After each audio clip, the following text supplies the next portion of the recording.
Friends இங்கே பாருங்கள், இப்போது 13வது சம் தான் பார்க்க போகிறோம். Motor bike requires 2 liter for of petrol to cover 100 kilometres. இங்கே பாருங்கள், ஒரு மோட்டார் பைக் இருக்குது.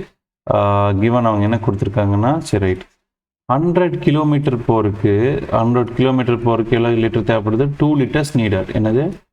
2 liters தேவைப்படுது. சரி, அப்போ 1 கிலோமீட்டருக்கு எவ்வளோப்பா தேவைப்பட்டிருக்கும்னா 2/100 liters தேவைப்பட்டிருக்கும். ஓகே, அவங்க அப்போது எவ்வளோ லிட்டர் தேவை? ஸோ பெட்ரோல் வந்து எவ்வளோ தேவை? எத்தனை கிலோமீட்டர் போகிறதுக்கு? 250 கிலோமீட்டர் போகிறதுக்கு. ரைட்டு. அப்போது தேர்ஃபோர் 250 கிலோமீட்டர்ஸ் அப்படின்னு எழுதி என்ன எழுதிக்கிங்க? இதை 250யோட இன்டூ பண்ணிக்கோங்க. ரைட்டு. இப்போ பாருங்கள், இதை எப்படி அடிக்கலாம்னா நம்ம 25ஆல் அடிக்கலாம். 25ஆல் இங்கே பாரு, இப்போது இது அடித்தா என்னது? 50. இது சைபர் கேன்சல் 5. இப்போ 5 லிட்டர் தேவைப்படும். அவ்வளோதாங்க. ஸோ 5 லிட்டர் தேவை. எவ்வளவு? 5 லிட்டர்ஸ். எஸ், இப்போ 250 கிலோமீட்டர் போகிறதுக்கு என்னது? 5 லிட்டர்ஸ் தேவைங்க. Okay, that's all. தேங்க்யூ.